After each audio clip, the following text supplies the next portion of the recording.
ఇకటు కేరళంలో కూడా పోలింగ్ ప్రశాంతంగా కొనసాగుతోంది. ఉదయం 9 గంటల వరకు 16% పోలింగ్ నమోదైంది.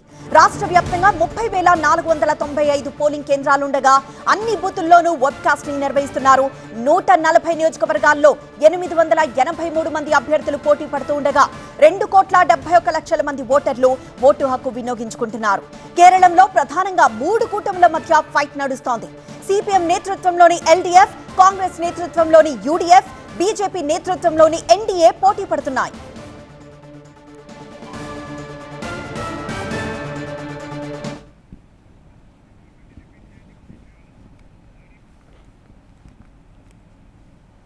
కేరళంలో పోలింగ్ ప్రశాంతంగా కొనసాగుతోంది. ఉదయం 9 గంటల వరకు 16% పోలింగ్ నమోదైంది. రాష్ట్ర వ్యాప్తంగా 30,495 పోలింగ్ కేంద్రాలుండగా అన్ని బూతుల్లోనూ వెబ్ కాస్టింగ్ నిర్వహిస్తున్నారు. 140 నియోజకవర్గాల్లో 883 మంది అభ్యర్థులు పోటీ పడుతుండగా 2,71,00,000 మంది ఓటర్లు ఓటు హక్కు వినియోగించుకుంటున్నారు. కేరళంలో ప్రధానంగా 3 కూటముల మధ్య ఫైట్ నడుస్తోంది. సిపిఎం నేతృత్వంలోని ఎల్డీఎఫ్, కాంగ్రెస్ నేతృత్వంలోని యూడీఎఫ్, బీజేపీ నేతృత్వంలోని ఎన్డీఏ పోటీ పడుతున్నాయి.